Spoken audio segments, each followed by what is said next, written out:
കമൽ വിവരങ്ങളുമായിട്ടുണ്ട്. കമൽ, ഇതിപ്പോൾ വലിയ ചർച്ച ഇങ്ങനെ തുടരുകയാണ്. ഈ വീട് 30-ാം തീയതി ആളുകളുടെ മുമ്പിൽ നിന്ന് കാണിക്കും. മന്ത്രി പറഞ്ഞ പോലെ ഒരു ആശ്വാസം എന്ന നിലയിലേക്ക് കാണിക്കാൻ വേണ്ടി അതിൻ്റെ തലേന്ന് യുദ്ധകാലാടിസ്ഥാനത്തിൽ പണി നടക്കുന്നത് നമ്മൾ കണ്ടതാണ്. സ്വാഭാവികമായിട്ടും ആളുകളുടെ ഒരു സംശയം 30 ലക്ഷത്തിന് ഉള്ളതുണ്ടോ ഈ വീട് എന്ന സംശയമാണ് ഉയരുന്നത്. അതിൻ്റെ കാരണങ്ങൾ ഊരാളുകളുടെ പ്രതിനിധിയും പറഞ്ഞു. അവിടുത്തെ ഈ ദുരന്തബാധിതർ അല്ലെങ്കിൽ ഗുണഭോക്താക്കളായി എത്തുന്ന ആളുകൾക്കിടയിൽ പോലും വ്യത്യസ്ത അഭിപ്രായങ്ങൾ ശക്തമായിട്ടുണ്ട് അല്ലേ? അനുകൂലിക്കുന്നവരും പ്രതികൂലിക്കുന്നവരും. ദിവിഷ്, ഗുണഭോക്താക്കൾക്ക് ഉള്ളത് പ്രധാനമായുള്ള പരാതികൾ പക്ഷേ നിർമ്മാണ നിലവാരത്തിനെക്കുറിച്ചോ തുകയെക്കുറിച്ചോ അല്ല. പ്രധാനമായും അവർക്ക് സൗകര്യങ്ങൾ കുറവുണ്ട് എന്നുള്ളതാണ്. കാരണം നമ്മൾ നേരത്തെ പറഞ്ഞുകൊണ്ടിരിക്കുന്നതാണ്, വലിയ വീടുകളിലൊക്കെ താമസിച്ചവരാണ്, 2000 സ്ക്വയർ ഫീറ്റിന് മുകളിൽ ഉള്ള വീടുകളിൽ താമസിച്ചവരാണ്. അങ്ങനെ ഇത് കൂടുതൽ ആളുകളുള്ള കുടുംബം, പ്രത്യേകിച്ച് 3 തലമുറ പേരക്കുട്ടികൾ ഉൾപ്പെടെയുള്ള ആളുകളുള്ള വീട്ടിൽ ഈ 2 ബെഡ്റൂമും ചെറിയൊരു ഹോളും ഉള്ളൊരു വീട് അവർക്ക് തികയില്ല എന്നുള്ളൊരു കാര്യമാണ് അവർ പ്രധാനമായും ഉന്നയിക്കുന്നത്. നിർമ്മാണത്തെക്കുറിച്ച് അവർ പ്രധാനമായും പറഞ്ഞത്, ഞാൻ പോയപ്പോൾ കണ്ട 2-3 പേർ പറഞ്ഞത് ഈ ബെഡ്റൂമിലും അടുക്കളയിലും അടക്കം ബെർത്തുകളില്ലാത്തതിനെക്കുറിച്ച് പറഞ്ഞു. പക്ഷേ അതിൽ കബോർഡുകൾ നിർമ്മിക്കുമെന്ന് അപ്പോൾ തന്നെ ULCS പ്രതിനിധികൾ പറയുന്നുണ്ടായിരുന്നു. കാരണം അത് പണി പൂർത്തിയായിട്ടില്ല, കബോർഡുകൾ നിർമ്മിക്കും എന്ന് പറഞ്ഞു. പ്രധാനമായും ഈ സമൂഹ മാധ്യമങ്ങളിലാണ് ഈ നിർമ്മാണ ചെലവിനെക്കുറിച്ച് ചർച്ച നടക്കുന്നത്. അതിൽ ഇന്നലെ ഒരു പോസ്റ്റ് കണ്ടത്, തറയില്ലാത്ത വീടാണോ എന്ന ചോദ്യം കണ്ടു. പക്ഷേ നമ്മൾ കണ്ടതുപോലെ താഴെ നിന്ന് പില്ലറുകൾ കോൺക്രീറ്റ് ചെയ്ത് അതിന് മുകളിൽ ബീം വെച്ചാണ് വീടുകളുടെ ഭിത്തി നിർമ്മിച്ചിരിക്കുന്നത്. അത്തരത്തിൽ ഊരാളുങ്കൽ പ്രതിനിധികൾ പറയുന്നത്, സർക്കാർ കൃത്യമായ മാനദണ്ഡം പറഞ്ഞിട്ടുണ്ട്, അതിൽ വിട്ടുവീഴ്ച ചെയ്താൽ മാത്രമേ തുക കുറയ്ക്കാൻ കഴിയുകയുള്ളൂ.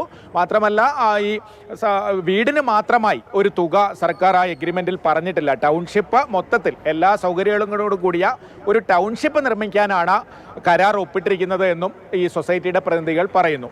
ദിവിഷ്, ഇപ്പോൾ അതിൽ ഒരു പ്രശ്നം എനിക്ക് തോന്നുന്നു, ഈ വീടുകൾ ഇപ്പോഴുള്ള മോഡൽ വീട് എന്നത് പെട്ടെന്ന് അവരൊന്ന് റെഡിയാക്കിയതാണ്. കാരണം മന്ത്രി പറഞ്ഞതുപോലെ തന്നെ കാണാൻ അതിലിനി ഒരുപാട്, ഇപ്പം നമ്മൾ തന്നെ അവിടെ ഈ ധൃതി പിടിച്ചുള്ള പണി നടക്കുമ്പോൾ ഞാൻ തന്നെ ചോദിച്ചപ്പോൾ അവർ പറഞ്ഞാണ്, ഇതിൽ ഇനിയും പണികളുണ്ട്, അതെല്ലാം കൃത്യമായി ചെയ്യും, ഇത് നാളത്തെ ദിവസത്തിന് വേണ്ടി ഒരുക്കുന്നതെന്നാണ്. അപ്പോൾ എനിക്ക് തോന്നുന്നു ഈ വീട്ടിലും ഇനി ഒരുപാട് നിർമ്മാണ ജോലികൾ വരാൻ സാധ്യതയുണ്ട്. ഇത് എല്ലാ വീടുകളും വന്ന് ഒരു ടൗൺഷിപ്പ് എന്ന കണക്കെ കൃത്യമായ റോഡുകൾ, ചെറിയ ലൈബ്രറി, ചെറിയ പൂന്തോട്ടം, ഇങ്ങനെ കൃത്യമായൊരു വിശാലമായ ജനജീവിതം വളരെ സുഗമമായി മുന്നോട്ട് പോകാനുള്ള ഒരു സൗകര്യമായി മാറുമ്പോഴാണ് ഇതിൻ്റെ യഥാർത്ഥ ഒരു ചിത്രം നമുക്ക് മനസ്സിലാക്കാൻ കഴിയുക. പക്ഷേ പല വിധത്തിലുള്ള ആരോപണങ്ങൾ മറ്റ് സംഘടനകൾ പണിത് കൊടുക്കുന്നുണ്ടല്ലോ എന്നൊക്കെയാണ്. പക്ഷേ അവിടെ ചെല്ലുമ്പോൾ അറിയാം, ഇത് മഴ അവിടെ ഉണ്ടാക്കുന്ന പ്രതിസന്ധികൾ, പണി മുന്നോട്ട് പോകാനുള്ള ഒരു കാലതാമസം, അതൊക്കെ നമുക്ക് ചെന്നാലും മനസ്സിലാകുന്നതാണ്.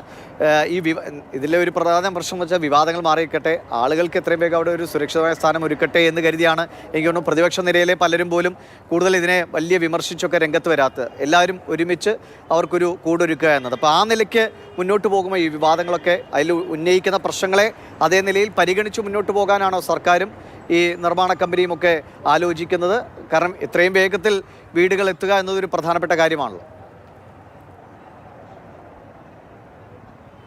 ദിവിഷ്, നിർമ്മാണ കമ്പനിയെ സംബന്ധിച്ചിടത്തോളം, ഊരാളുങ്കലിനെ സംബന്ധിച്ചിടത്തോളം അവർ സർക്കാരുമായി ഒരു കരാർ ഒപ്പിട്ടിരിക്കുന്നത് ടൗൺഷിപ്പിൻ്റെ നിർമ്മാണത്തിനാണ്. അതിൽ എന്തൊക്കെ വേണമെന്ന് കരാറിലുണ്ട്, എന്തൊക്കെ മാനദണ്ഡങ്ങൾ നിർമ്മാണത്തിൽ വേണമെന്നുണ്ട്, അതനുസരിച്ച് നിർമ്മാണം പൂർത്തിയാക്കുക എന്ന ലക്ഷ്യത്തിലാണ് അവർ മുന്നോട്ട് പോകുന്നത്.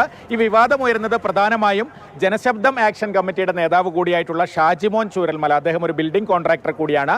അദ്ദേഹം മറ്റൊരു സന്നദ്ധ സംഘടനയ്ക്ക് 750 സ്ക്വയർ ഫീറ്റ്, അത് 1000 സ്ക്വയർ ഫീറ്റ് അല്ല, 750 സ്ക്വയർ ഫീറ്റ് ഉള്ളൊരു വീട് പൂർണ്ണമായും നിർമ്മിച്ച, പ്ലാസ്റ്ററിങ് കഴിഞ്ഞ്, പെയിന്റിംഗ് കഴിഞ്ഞ്, ഇലക്ട്രിഫിക്കേഷൻ അടക്കം അദ്ദേഹം 15 ലക്ഷത്തിനുള്ളിൽ നിർമ്മാണം പൂർത്തിയാക്കി എന്നൊരു പോസ്റ്റ് ഇട്ടപ്പോഴാണ് ഈ വിവാദം തുടങ്ങുന്നത്. പക്ഷേ അതിനെ സ്പോൺസർ ചെയ്ത സ്പോൺസർ നീതൂസ് അക്കാദമി എന്നൊരു വ്യവസായ ഗ്രൂപ്പാണ്. അവർ തന്നെ അതിൽ വിശദീകരണവുമായി വന്നു. അത് കോൺട്രാക്ടർക്കുമായുള്ള ഒരു തുക മാത്രമാണ്, അദ്ദേഹത്തിന് കൊടുത്ത തുകയാണ്.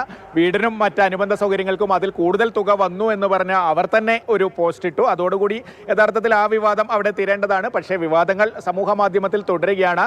ദിവിഷ് പറഞ്ഞതുപോലെ എത്രയും പെട്ടെന്ന് ടൗൺഷിപ്പ് നിർമ്മാണം പൂർത്തിയാക്കിയ ആളുകൾക്ക് താമസിക്കാനുള്ള സൗകര്യം ഒരുങ്ങേണ്ടതുണ്ട് എന്ന് തന്നെയാണ് ഈ ഘട്ടത്തിൽ പറയാനുള്ളത്.